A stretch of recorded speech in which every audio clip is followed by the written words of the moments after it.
Prime Minister urges a boost in equitization and divestment of state capital in enterprises. And in our crosstalk, sustainable industrial park development and Hải Zung's experience. Hello there, you're tuning into another edition of BizLine here on VTV International. I'm Hoàng Hằng, and as usual, we'll begin with some economic highlights over the past week.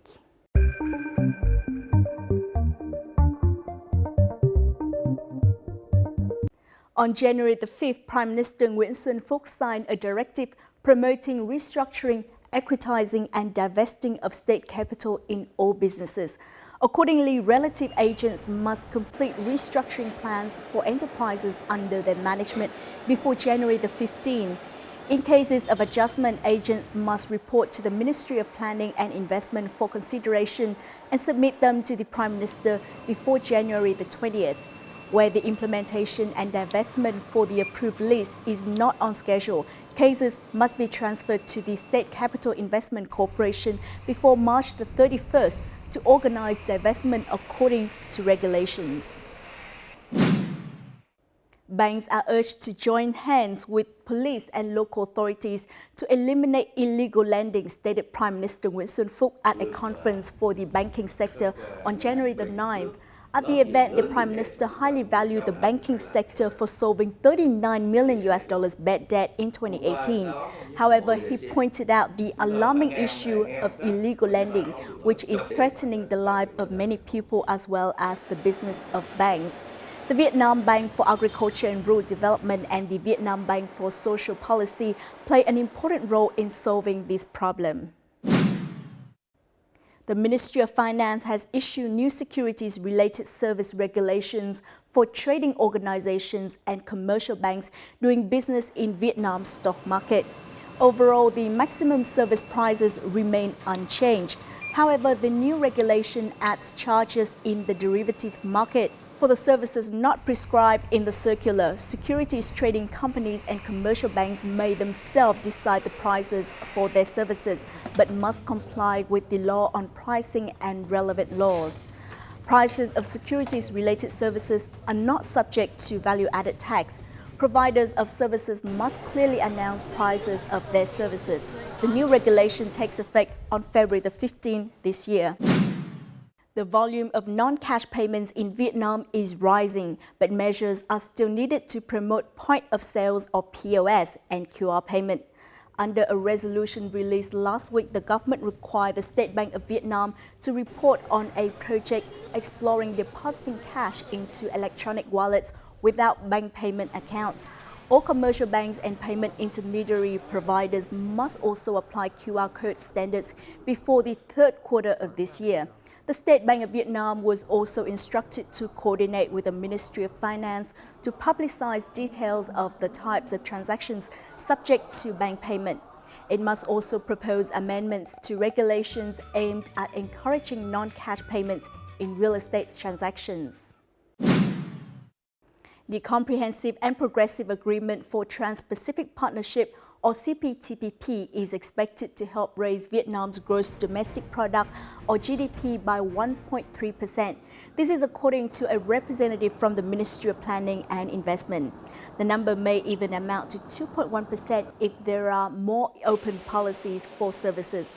Under the agreement, Vietnam will find it easier to access markets with lower tariffs, as well as markets in which Vietnam has yet to sign free trade agreements, such as Canada, Mexico and Peru. Experts forecast that exports will rise about 4%, while imports are expected to expand close to 3.8%. The inflow of foreign direct investment or FDI in Vietnam will also spur the development of the supporting industry in the country, thus reducing its trade deficit with China. China has agreed to open its import quota to 7 types of Vietnamese fruit, which are durian, grapefruit, passion fruit, sweet potato, coconut, custard apple, and mangosteen. This official import quota will help stabilize the prices and output of these fruit products.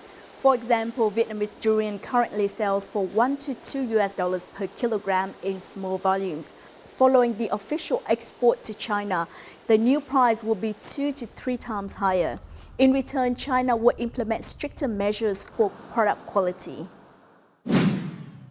Those are some economic highlights over the past week. Up next in our crosstalk, we will take a look at Hải Dương experience in sustainable industrial park development.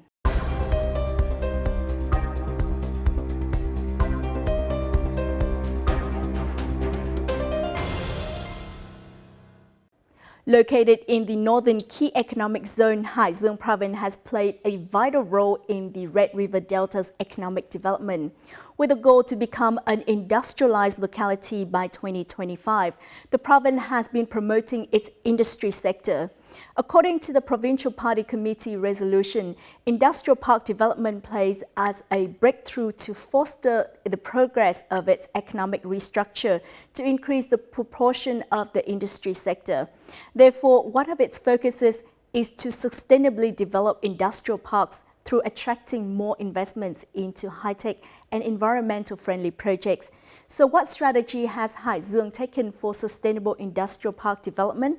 Let's find out in this week's episode of BizLine. But first, let's take an overview of the province's industrial parks development in the past times in the following clip. According to the government's plans, the northern province of Hải Dương will develop 18 industrial parks by 2020. According to the Provincial People's Committee, as of 2018, 10 industrial parks have been established and are operating in the locality with a total area of more than 1,700 hectares. The occupancy rate has reached about 70%, according to the province's Industrial Zones Authority. Those industrial parks have helped attract nearly $8 billion of foreign direct investments, with nearly 400 projects from 15 countries and territories. In addition, they have also welcomed more than 1,000 other projects from domestic investors. In order to have deeper discussions on the issue, our reporter Thanh Hải sat down with Mr. Phạm Minh Phương, chairman of the Hải Dương Industrial Zones Authority. Let's take a listen. Xin cảm ơn ông đã tham gia cuộc phỏng vấn của chúng tôi. Thưa ông, là việc phát triển các khu công nghiệp tại tỉnh Hải Dương đã đóng góp như thế nào cho việc phát triển công nghiệp chung tại tỉnh, cũng như là trong chuyển đổi cơ cấu kinh tế của tỉnh Hải Dương? Trước đây thì Hải Dương là một tỉnh nông nghiệp, thế nhưng giờ đến nay qua phát triển thì nông nghiệp chỉ chiếm cơ cấu khoảng trên 11%. Như vậy cái việc phát triển công nghiệp đã tạo cái điều kiện phát triển cơ cấu, không những chỉ phát triển công nghiệp mà phát triển tốt cả dịch vụ. Thì bên cạnh đó thì cái doanh thu, rồi những cái kim ngạch xuất nhập khẩu, rồi là những cái đóng góp thu ngân sách cũng là những cái rất quan trọng, đóng góp quan trọng đối với tỉnh. Trong năm 2017 thì các doanh nghiệp trong khu công nghiệp đã xuất khẩu được cái lượng hàng với lại tổng kim ngạch là trên 3 tỷ USD và có đóng góp với lại ngân sách tỉnh khoảng 70 triệu USD. Vâng, vậy thì trong những năm qua, đặc biệt là trong năm 2017 thì việc thu hút vốn đầu tư vào các khu công nghiệp tại tỉnh Hải Dương đã có những thành tựu nổi bật nào ạ? Đối với Hải Dương thì hiện nay thì chúng tôi không có những cái dự án rất lớn để vào. Thế nhưng mà trong những năm vừa qua, mà đặc biệt năm 2017 thì chúng tôi đã thu hút được rất nhiều dự án đầu tư nước ngoài vào. Ví dụ như chúng tôi năm 2017 chúng tôi thu hút được 32 dự án đầu tư nước ngoài với tổng vốn đăng ký là 146 triệu USD. Các doanh nghiệp đang đầu tư ở Hải Dương mà hoạt động tốt thì tăng vốn cũng rất nhiều. Cái tổng vốn tăng, các dự án tăng là 25 dự án với tổng vốn tăng lên là 142 triệu USD. Đại An Industrial Park was established in 2003, covering an area of 170 hectares, with total investment capital of about $12 million. Since then, the park has become one of the leading industrial zones in attracting investment in Hải Dương province, as well as Vietnam. Most of the foreign investors are from Japan and South Korea. I think Hải Dương is located in center of the between airport and seaport. So that's why we decided to invest in Đại An industrial zone. And one more thing is near here we have a big customer, so we think it's very easy to deliver to our product to customer. Most of our products are exported to Japan and the US through Haiphong Port. The location of the Đại An Industrial Park is convenient for us to transport our goods to the port. In addition, our company has high demand of labor and Hải Dương province has abundant supply. Besides this, the Đại An Industrial Park has supported us a lot during our project implementation. Some of the main sectors in the Đại An Industrial Park are automobile components, product assembly, and consumer products. In 2007, the Đại An Industrial Park was expanded to an area of 470 hectares, with about $70 million in order to attract more investment projects. The occupancy rates in the two areas have reached 95% and 90% respectively. Và đây là một cái khu có thể nói là tiêu biểu về đầu tư hạ tầng, về xử lý các vấn đề về môi trường, về giải quyết và những cái cung cấp những cái dịch vụ cho các nhà đầu tư đến với cái khu Đại An. Thế và Đại An cũng rất là tích cực phối hợp cùng với tỉnh trong cái việc xúc tiến đầu tư, vận động đầu tư để thu hút được những nhà đầu tư có tầm cỡ cao về quy mô, về công nghệ rất tốt. Trong đó có những cái dự án đúng nghĩa là được công nhận là công nghệ cao thì cũng nằm trong khu Đại An và thu hút được rất nhiều lao động cũng như chuyển giao được cái công nghệ mới hay rồi những cái kiến thức quản lý, quản trị doanh nghiệp rất tốt ở đây. As of 2018, it has welcomed 87 projects in both areas. 80 are foreign investors from 15 countries and territories, with total investment capital of about $1.8 billion. This has helped provide jobs for about 38,000 workers. Xin cảm ơn bà đã tham gia cuộc phỏng vấn của chúng tôi. Thưa bà, là trong quá trình xây dựng và phát triển thì có những điều kiện thuận lợi nào giúp khu công nghiệp Đại An thu hút đầu tư ạ? Cho đến nay là bọn tôi vẫn đánh giá nó là thuận lợi nhất. Đó là cái vị trí mà nó nằm ở trên quốc lộ 5, cách Hà Nội 51 cây và cũng lại cách Hải Phòng 51 cây. Như vậy nó nằm ngay giữa đoạn của Hà Nội Hải Phòng. Cái thứ hai nữa là đằng sau của Đại An về phía nam thì toàn bộ nó được bọc bởi con sông. Thế cho nên là cái điều kiện về vị trí nó đã quyết định rất nhiều vấn đề thuận lợi của Đại An. Ngoài ra là đối với tỉnh Hải Dương ấy, là một trong những tỉnh mà cũng là một trong tỉnh là tiềm năng của 6 tỉnh phía Bắc. Và Hải Dương cũng là một tỉnh mà có tới 18 khu công nghiệp. Nhưng cái cạnh tranh của Hải Dương ấy, thì đó là cạnh tranh về cái hạ tầng kỹ thuật. Và khi mà quyết định đầu tư tại đây thì bọn tôi cũng lấy điều đó làm cái tiêu chí để phấn đấu đạt cho cái khu công nghiệp Đại An ngày hôm nay. Trong quá trình xây dựng và phát triển thì khu công nghiệp Đại An đã chú trọng và quan tâm đến những yếu tố nào để thúc đẩy thu hút đầu tư, đặc biệt là đầu tư nước ngoài? Mặc dù những năm đầu là những năm rất là khó khăn, vì đầu tư vào khu công nghiệp thì cái vốn rất là nhiều. Thì năm 2003 thì bọn tôi đã đặt song song hai vấn đề. Một là đầu tư vào hạ tầng kỹ thuật khu công nghiệp để kêu gọi các nhà đầu tư vào thuê đất làm dự án. Nhưng mà bên cạnh đó thì bọn tôi lại đầu tư cả một cái khu phụ trợ, nhà xưởng, rồi nhà ở, rồi văn phòng, rồi nhà ở cho công nhân. Thì ngay 2004, sau khi chỉ hình thành khu công nghiệp Đại An 1 năm, thì bọn tôi đã hình thành nên một cái khu dân cư rồi, ở bên cạnh khu công nghiệp. Chính vì vậy mà các nhà đầu tư đến đây thì đều đánh giá là ngoài cái việc nhà máy thì một cái điều rất thuận lợi để người ta duy trì, để ổn định được công nhân, đó là có ngay nơi ở tại Đại An. Và bản thân khu công nghiệp Đại An nó cũng là một cái khu công nghiệp, nó có một cái đặc thù mà các khu khác không có, đó là khu công nghiệp trong làng và làng trong khu công nghiệp. Ngay từ đầu thì như doanh nghiệp bọn tôi là không có nguồn vốn để đầu tư nhiều về nhà ở công nhân. Thế chúng tôi chỉ đầu tư được có một căn thôi. Thế nhưng mà trong làng thì bản thân các gia đình lại có cái nguồn quỹ đất và xây dựng nên các cái nhà ở cho công nhân. Thực ra mà nói, nhà máy xử lý nước thải ấy, là một trong những tiêu chí tiên quyết Đại An phải đầu tư ngay khi Đại An có khu 1. Chúng tôi hết sức quan trọng cái việc mà kiểm tra cái đầu nước và xử lý triệt để cái nguồn nước trước khi đạt nhóm A để thải ra sông. Điều đó là một trong những tiêu chí mà ở đây các nhà máy công nghệ cao đều đặt nó lên. Và trước khi đặt nhà máy người ta phải đi kiểm tra cái nhà máy nước thải. Một lần nữa xin cảm ơn bà đã tham gia cuộc phỏng vấn của chúng tôi. Xin cảm ơn. Along with investment strategies, leadership is also an important factor contributing to the success of the Đại An Industrial Park, helping it attract investment. With these achievements and contributions to economic development, the Đại An Joint Stock Company recently received the label order second class. In addition, chairwoman and general director of Đại An Company, Trương Tú Phương, the founder of the Đại An Industrial Park, was granted the label order second class, and vice chairman of the company, Dương Văn Thắng, received the label order third class.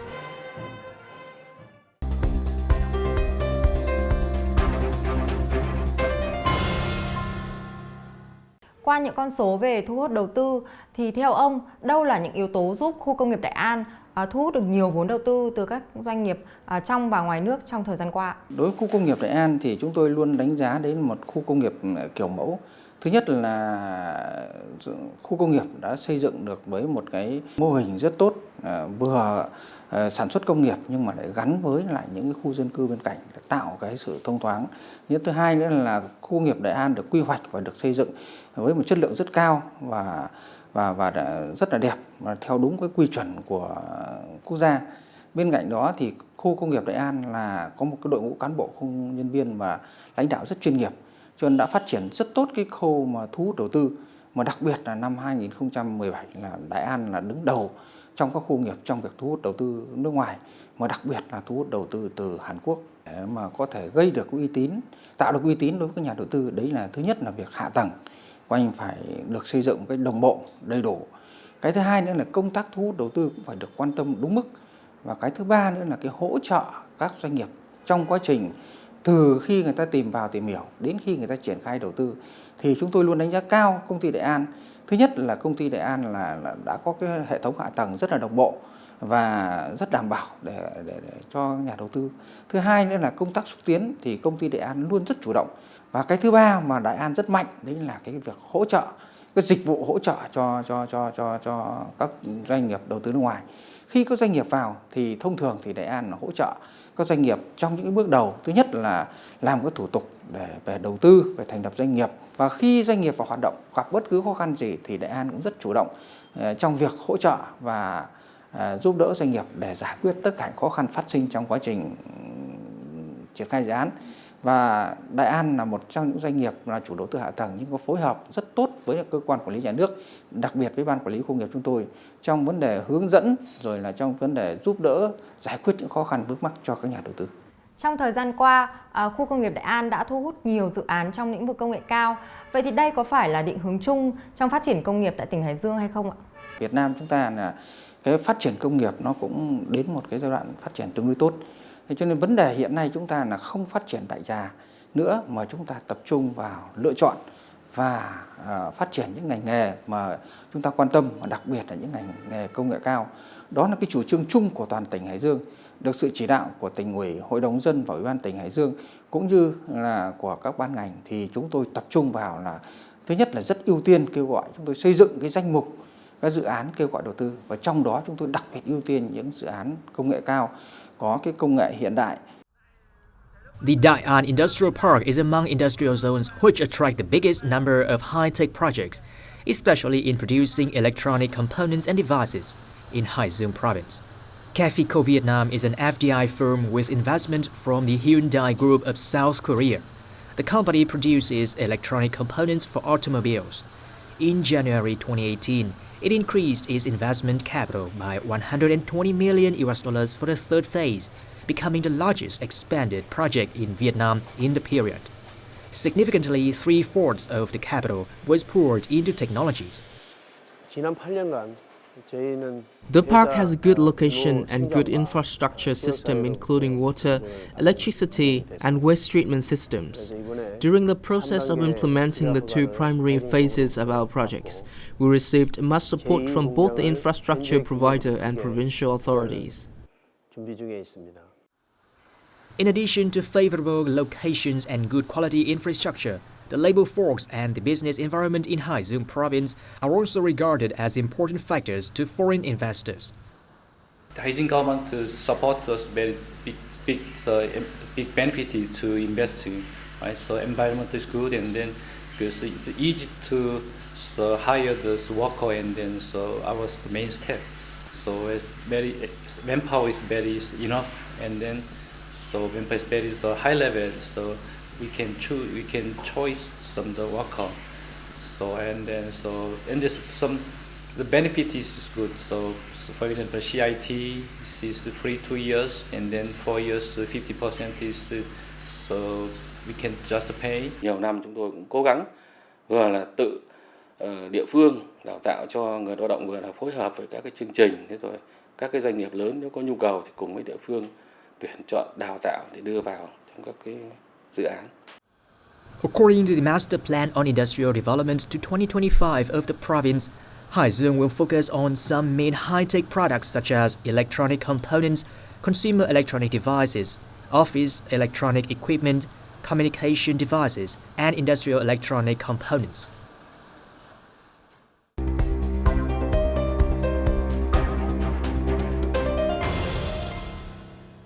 Vâng, vậy thì nói cụ thể hơn về những chính sách ưu đãi và những hỗ trợ cho các doanh nghiệp, những nhà đầu tư vào lĩnh vực công nghệ cao thì hiện nay tỉnh Hải Dương và Ban Quản lý các khu công nghiệp tỉnh Hải Dương đã có những cái chính sách cụ thể nào để hỗ trợ cho các nhà đầu tư này? Cái việc thực hiện cái chính sách ưu đãi chung thì là chúng ta phải thực hiện theo cái tỉnh Hải Dương là thực hiện theo đúng các chính sách ưu đãi của chính phủ, và cái này là theo quy định chung. Tuy nhiên chúng tôi hiện nay đang tập trung vào hỗ trợ các doanh nghiệp mà một số cái việc như sau. Cái thứ nhất là đối với doanh nghiệp đầu tư nước ngoài, mà đặc biệt những doanh nghiệp công nghệ cao, thì chúng tôi đặc biệt ưu tiên trong vấn đề giải quyết thủ tục hành chính, rút ngắn thời gian cho nhà đầu tư, tạo mọi điều kiện hướng dẫn trong các công việc để làm sao đó nhà đầu tư có thể triển khai cái dự án đúng theo cái tiến độ người ta xây dựng. Thứ hai là những cái dịch vụ, những cái hỗ trợ doanh nghiệp trong quá trình triển khai dự án là chúng tôi tập trung rất cao. Ở trên ban chúng tôi tất cả các đơn vị đến, chúng tôi đã chỉ đạo các phòng ban chuyên môn, chúng tôi chỉ đạo đến các nhà đầu tư hạ tầng là phải tập trung hỗ trợ các doanh nghiệp, đặc biệt các doanh nghiệp công nghệ cao trong vấn đề triển khai dự án. Có khó khăn gì vướng mắc chúng tôi chủ động làm việc với nhà đầu tư để chủ động tháo gỡ ngay từ đầu. Phát triển công nghiệp không chỉ đem lại những lợi ích về mặt kinh tế mà còn có thể đem lại những hệ lụy, những tác động đến môi trường. Vậy thì trong quá trình thu hút các dự án đầu tư, tỉnh Hải Dương đã cân nhắc những yếu tố nào để đảm bảo các yếu tố môi trường của tỉnh ạ? Chúng ta không phải thu hút các dự án với bất kể mọi giá, phát triển kinh tế xã hội với bất kể mọi giá, mà chúng ta phát triển một cách bền vững. Mà để bền vững thì chúng ta phải quan tâm vấn đề môi trường. Thì riêng đối với lại tỉnh Hải Dương nói chung và khu công nghiệp chúng tôi nói riêng, thì việc đầu tiên là tất cả các doanh nghiệp vào các dự án vào đầu tư là đều phải thực hiện đúng theo quy định pháp luật về mặt môi trường. Tức là như thế nào? Tức là chúng tôi đã thực hiện cái việc đánh giá tác động môi trường trước khi các dự án triển khai. Đối với nhà chủ đầu tư hạ tầng thì họ phải xây dựng những hệ thống xử lý nước thải và có gắn các hệ thống quan trắc online nối mạng với Sở Tài nguyên Môi trường để liên tục theo dõi cái hoạt động xả nước thải của khu công nghiệp. Đối với dự án thứ cấp ở bên trong thì chúng tôi liên tục phối hợp với Sở Tài nguyên và Môi trường kiểm tra giám sát để kịp thời phát hiện những cái vi phạm của các doanh nghiệp nếu có, để chúng ta có ngăn chặn ngay từ ban đầu để tránh những cái vi phạm lớn, những sự cố môi trường lớn. In order to ensure that waste from industrial activities does not negatively affect the environment, this industrial zone has invested in 2 wastewater treatment plants. The first plant was completed in 2007 and has a capacity of 2,000 cubic meters per day. Meanwhile, the second one was completed in 2018. During the first phase, this plant can treat up to 2,500 cubic meters of wastewater per day. Xin cảm ơn ông đã tham gia cuộc phỏng vấn của chúng tôi. Thưa ông, nước thải tại 2 khu xử lý này được xử lý theo công nghệ nào ạ? Chúng ta hiện đang đứng ở khu trạm xử lý nước thải tập trung của khu Nghiêm Đản mở rộng. Thì ở đây thì chúng tôi đang sử dụng công nghệ hóa lý và công nghệ kết hợp với công nghệ xử lý vi sinh vật theo mẻ SBR. Thì nước thải đi qua hệ thống tách rác thô và được bơm lên hệ thống tách rác tinh. Sau đó thì nước thải lại tiếp tục được bơm vào cái bể xử lý dầu mỡ. Sau đó được bơm vào bể điều hòa để chúng tôi ổn định lưu lượng cũng như là nồng độ ô nhiễm của chất thải để tránh sốc cho cái hệ thống. Chúng tôi bơm sang cái bể hóa lý. Ở đây chúng tôi sẽ châm một số cái hóa chất như là axit 3G cũng như là polymer và phèn nhôm để tạo các phản ứng keo tụ, tạo bông để xử lý các cái thành phần kim loại trong nước thải. nước thải được tiếp tục bơm sang cái bể lắng sơ cấp. Ở đây thì sẽ được xử lý những cái chất rắn lơ lửng và một phần cái BOD. Cuối cùng thì nước thải được bơm sang hệ 2 bể sinh học xử lý theo mẻ SBR như ở đây. Thì tại đây thì nước thải được các vi sinh vật hiếu khí sẽ xử lý oxy hóa các thành phần ô nhiễm có trong nước thải và được bơm sang bể khử trùng bằng Javel. Nước thải đã đạt quy chuẩn A theo quy chuẩn Việt Nam số 40 của Bộ Tài nguyên Môi trường năm 2011. Ngoài xử lý nước thải thì các chất thải rắn tại khu công nghiệp được xử lý ra sao ạ? Ngay từ đầu khi tiếp nhận các chủ đầu tư và đầu tư tại khu công nghiệp, chúng tôi luôn phải hướng dẫn cách bố trí các công trình bảo vệ môi trường cũng như các khu tập kết chất thải rắn, phân loại và đưa đi xử lý bởi những các đơn vị có chức năng đúng theo quy định của nhà nước. Với cái nhiệm vụ của chúng tôi là phải thường xuyên đôn đốc và theo dõi cũng như nhắc nhở họ tuân thủ các quy định của nhà nước, cũng như là họ phải thường xuyên cung cấp cho chúng tôi các cái chứng từ xử lý chất thải rắn để chúng tôi theo dõi. Ngoài ra thì còn có phòng tài nguyên môi trường của Ban Quản lý Khu nghiệp tỉnh Hải Dương cũng như là Chi cục Bảo vệ môi trường của Sở Tài nguyên Môi trường tỉnh Hải Dương giám sát. Bên cạnh đó thì các nhà đầu tư này phải đáp ứng được những yêu cầu nào để đảm bảo rằng các yếu tố môi trường tại đây vẫn được đảm bảo theo cái quy định của Bộ Tài nguyên Môi trường ạ? Các doanh nghiệp phải thực hiện đầy đủ các quy định bảo vệ môi trường theo pháp luật. Cụ thể là Thông tư 35 năm 2015 của Bộ Tài nguyên Môi trường cũng như Điều 68 của Bộ Luật Bảo vệ Môi trường. Các doanh nghiệp phải thực hiện đấu nối triệt để hệ thống xử lý nước thải và phải xử lý triệt để các chất thải rắn. Ngoài ra nếu phát sinh tiếng ồn hay là bụi thì các doanh nghiệp phải có biện pháp giảm thiểu tiếng ồn và thu gom bụi theo hướng dẫn của Chi cục Bảo vệ môi trường. Cuối cùng là họ phải có biện pháp xử lý khi có sự cố môi trường xảy ra. Vâng, xin cảm ơn ông đã tham gia cuộc phỏng vấn của chúng tôi. Currently, the wastewater treatment systems of the Đại An Industrial Park is connected with the monitoring system of the Provincial Department of Natural Resources and Environment. Every 5 minutes, data will be updated to the department to assess whether the wastewater indicators after treatment are below the regulated limits. In addition, the company has a team of 25 cleaners to collect solid wastes and clean roads inside the park. According to the Department of Natural Resources and Environment, all environmental indicators of the Đại An Industrial Park have been monitored in line with regulations.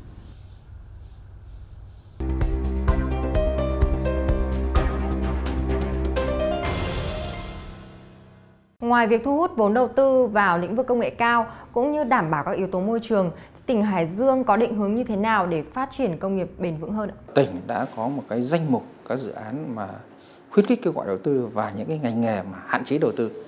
Cho nên căn cứ vào cái việc đó thì chúng tôi là để thực hiện thu hút đầu tư là thứ nhất. Thứ hai là khi quy hoạch các khu nghiệp thì chúng tôi đã định hướng ngay là chỉ thu hút những cái dự án mà có cái yếu tố ít tác động xấu môi trường và có ngành nghề sản xuất xanh sạch, ngay cả hệ thống quản lý của nhà nước của tỉnh, từ Ủy ban tỉnh chỉ đạo xuống đến các sở tài nguyên môi trường đến các khu công nghiệp chúng tôi là cái công tác quản lý môi trường rất tốt.